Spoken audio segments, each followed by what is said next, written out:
Sumobo na sa mahigit 17 trilyong piso ang utang ng Pilipinas.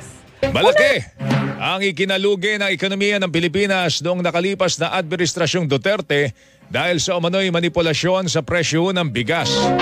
Bumagal ang pagmahal ng mga produkto at serbisyo sa bansa o inflation nitong Marso.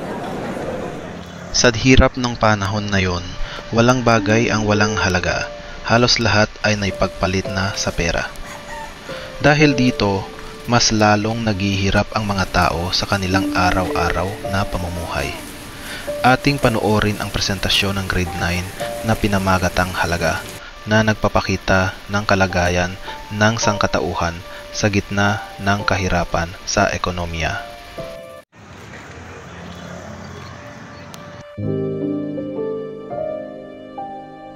Ayos ka lang ba, Jo? Hindi, sumasakit kasi yung tiyan ko. Hindi kasi kami nakapag-almusal kanina kasi wala na kaming bigas.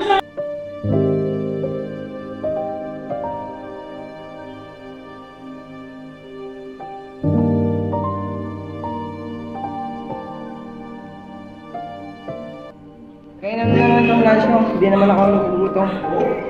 Ano ka naman? Ikaw naman yung magugutom mamaya. Okay lang, kasi sobrang busog na naman. Maraming salamat, sir.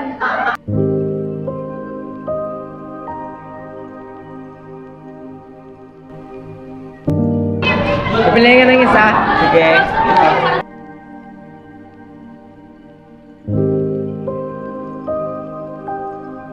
Ano kaya ang binibenta mo? Pagkain, pampamasahe lang.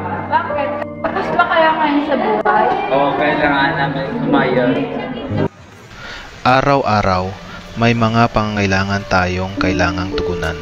Ngunit hindi sa lahat ng pagkakataon ay natutustusan ito. Ito ay dahil sa kakulangan ng pera upang matugunan ang walang katapusang pangangailangan ng tao. Ba't madumi yung damit mo? Nakakakahiya. Wala na kasi akong magagamit na damit kasi walang kami tubig at pangbayad ng bill. May extra pa naman kang damit ibigay sa iyo. Maraming salamat po, Sir.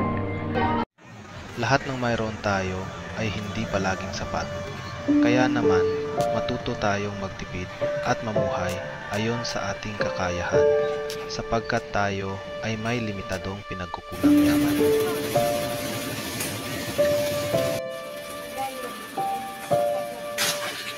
Tara, punta tayong canteen, recess na. Sige, tara.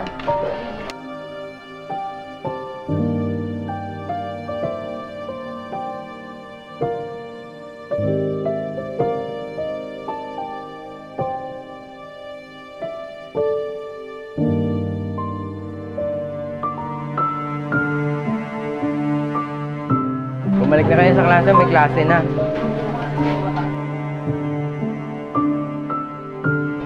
Bakit tubig din yung binili mo? Mas kailangan ko kasi ito. Gusto niyo ba ng mic? Bili tayo.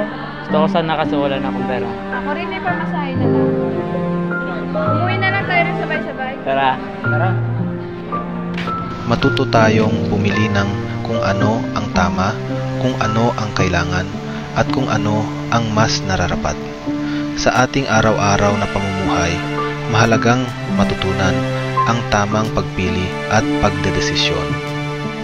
Maraming salamat sa inyong panonood. Hanggang dito na lamang at salamat rin kay Gurong Jen Palmis.